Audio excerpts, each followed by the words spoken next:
तो बात करते हैं 1947 के टाइम पर। 1947 की बात करी जाए तो उस टाइम पे दो कंट्रीज़ का विभाजन हुआ, एक भारत का और एक पाकिस्तान का।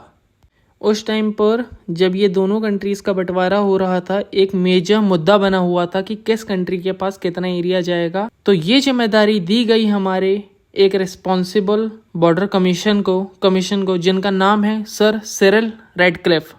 भाई बात करी जाए तो एक न्यूट्रल बंदा था, ना इसे ज़्यादा इंडिया की नॉलेज थी, ना इसे ज़्यादा पाकिस्तान की नॉलेज थी, तो इसे ये जिम्मेदारी दी गई। और इसी चक्कर से जो इंडिया और पाकिस्तान के बीच का बॉर्डर है उसे रेडक्लिफ नाम से भी जाना जाता है। और जो ये मेजर टेरिटरीज थी ये उस टाइम पर किस बेसिस पे डिवाइड हुई? ये पॉपुलेशन पे डिवाइड हुई कि हिंदूज़ की पॉपुलेशन कितनी है और मुस्लिम्स की पॉपुलेशन कितनी है। जिस एरिया में हिंदू की पॉपुलेशन ज़्यादा थी भाई वो एरिया इंडिया के एरिया में आ गया, और जहाँ मुस्लिम्स की पॉपुलेशन ज़्यादा थी भाई वो एरिया को नाम दे दिया गया पाकिस्तान। तो जब वो डीमार्केट कर रहे थे ना ये लाइंस को, बॉर्डर्स को रेडक्लिफ में, तो वेस्ट बंगाल के पास एक जलपाईगुड़ी नाम का थाना है जिसका नाम है बेरूबारी। तो दोस्तों बेरूबारी एक जगह का नाम है, एक थाने का नाम है जो कि जलपाईगुड़ी डिस्ट्रिक्ट वेस्ट बंगाल में था। और था मैं इसलिए बोल रहा हूँ क्योंकि आज की डेट में जो ये बेरूबारी है ये हमने दे दिया है पाकिस्तान को। तो बेसिकली इसमें हुआ क्या, जब इंडिया और पाकिस्तान का बीच में विभाजन हो रहा था तो जो रेडक्लिफ थे उन्होंने, इनके बीच में कई थाने थे उनका भी विभाजन करा गया था। और उस टाइम पे जो बेरूबारी यूनियन नाम का थाना था वो रेडक्लिफ ने इंडिया को दिया। पर दे तो दिया, परंतु जो रिटर्न में लिखा जाता है वहां पर रेडक्लिफ ने इसका जिक्र नहीं करा। किसका? बेरूबारी का। Unfortunately it was not written in the text and it gives Pakistan a chances to fight in this matter regarding the Berubari. और इसलिए पाकिस्तान ने बोला कि जो बेरूबारी है वो हमारे कब्जे में पड़ता है, इस पे इंडिया का कब्जा नहीं जाना चाहिए, ये हमारे कब्जे में आना चाहिए। तो कुल मिलाकर ये बेरूबारी यूनियन जो केस है ये एक डिस्प्यूट है लैंड के रिगार्डिंग, जो कि हुआ था इंडिया और पाकिस्तान के विभाजन के टाइम पे। एंड फाइनली ये डिस्प्यूट को सॉल्व करने के लिए नेहरू नून एग्रीमेंट आया था 1958 में। नेहरू जी जो कि पीएम थे इंडिया के और नून जो कि पीएम थे पाकिस्तान के। इस एग्रीमेंट में क्या हुआ? नेहरू नून एग्रीमेंट में जो कि 1958 का था, इस एग्रीमेंट में हुआ कि जो बेरूबारी यूनियन की टेरिटरी को दोनों देशों में इक्वली डिस्ट्रीब्यूट करा जाएगा, और जो इंडिया में एक्स्ट्रा टेरिटरी है उसकी जो पाकिस्तान के कब्जे में है वो वापस पाकिस्तान को दी जाए। पर जो वेस्ट बंगाल की सरकार थी उसे ये चीज़ बिल्कुल भी पसंद नहीं आई, क्योंकि वेस्ट इंडिया की सरकार को लगा भाई कि हमारे वहाँ का एरिया, हमारे स्टेट का एरिया पाकिस्तान की सरकार को जा रहा है। और इस मुद्दे पे बहुत सारे क्रिटिसिज्म भी हुए, और फिर क्रिटिसिज्म के बाद जो यूनियन गवर्नमेंट थी उसने ये मैटर सुप्रीम कोर्ट को रेफर करा। और यहाँ पर मैं एक और चीज़ बता दूँ, जब भी सेंटर और स्टेट का डिस्प्यूट होता है वो सीधे सुप्रीम कोर्ट के पास ही जाता है। यहाँ पे डिस्प्यूट का क्या था सेंटर और यूनियन के बीच में? यूनियन गवर्नमेंट चाहती थी कि जो ये लैंड है बेरूबारी ये पाकिस्तान को नहीं दिया जाना चाहिए, पर सेंटर ने ये एग्रीमेंट साइन कर लिया था पाकिस्तान के साथ, और इसी वजह से इस केस को कहा जाता है बेरूबारी यूनियन केस। अब देखो आर्टिकल 3 के बारे में बताता हूँ। आर्टिकल 3 में क्या हो सकता था कि या तो कोई भी अगर पार्लियामेंट चाहे वो किसी भी एरिया को इंक्रीज़ कर सकती है या डिक्रीज़ कर सकती है, या उसके नाम को ऑल्टर कर सकती है, या उसकी बाउंड्री को भी ऑल्टर कर सकती है।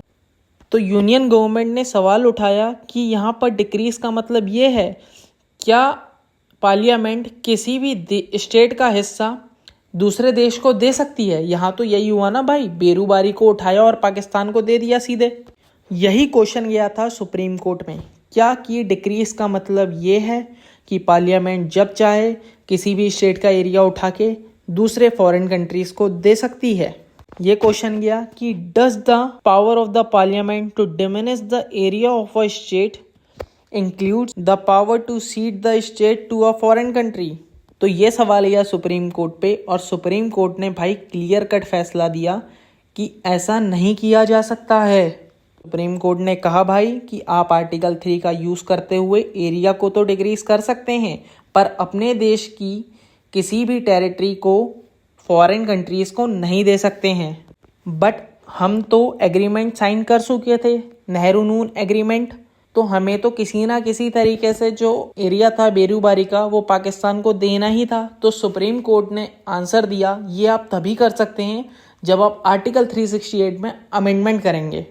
तो मेन डिफरेंस यही है आर्टिकल 3 और आर्टिकल 368 में, ये है कि जब भी आप आर्टिकल 3 के अंडर कोई भी लॉ बनाते हो वो सिंपल मेजोरिटी से बनेगा, और आर्टिकल 368 के अंडर कोई भी अमेंडमेंट करते हो तो वो स्पेशल मेजोरिटी से बनेगी।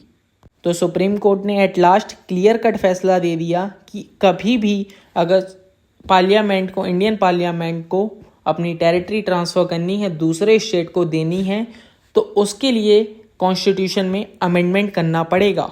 एंड फाइनली पार्लियामेंट में एक अमेंडमेंट आया जिसको हम 9th अमेंडमेंट 1960 के नाम से जानते हैं, और इसी अमेंडमेंट ने नेहरू नून एग्रीमेंट को इफेक्ट दिया और ट्रांसफ़र कर दिया बेरूबारी का एरिया पाकिस्तान को।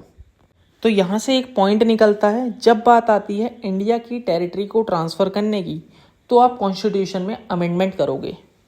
लेकिन कुछ साल बाद सुप्रीम कोर्ट ने एक और चीज़ कही, मान लो दो राज्यों के बीच में, इंडिया और पाकिस्तान के ही बीच में एग्जाम्पल के रूप में अगर बाउंड्री डिस्प्यूट हो जाती है तो ऐसे डिस्प्यूट में किसी भी तरीके का कॉन्स्टिट्यूशनल अमेंडमेंट नहीं चाहिए, वो सिर्फ एग्जीक्यूटिव एक्शन से होगा क्योंकि उसमें आप टेरिटरी आदान प्रदान नहीं कर रहे हो। तो एट लास्ट ये तभी काम करेगा जब आप अपनी किसी देश की, स्टेट की टेरिटरी को दूसरे एरिया को देना चाहते हो, तभी अमेंडमेंट काम करेगा।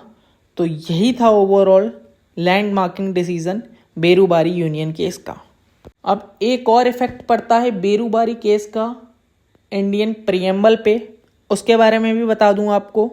सुप्रीम कोर्ट ने कह दिया कि प्रीएम्बल हमारे कॉन्स्टिट्यूशन के लिए बहुत इंपॉर्टेंट है, पर जो प्रीएम्बल है वो कॉन्स्टिट्यूशन का पार्ट नहीं है, और कहा कि प्रीएम्बल एक गाइडिंग प्रिंसिपल की तरह है। अगर किसी भी आर्टिकल को कॉन्स्टिट्यूशन में जो लिखा है उसको आपको समझने में प्रॉब्लम हो रही है तो प्रीएम्बल एक गाइडिंग प्रिंसिपल का काम करेगा, ये पार्ट नहीं है कॉन्स्टिट्यूशन का।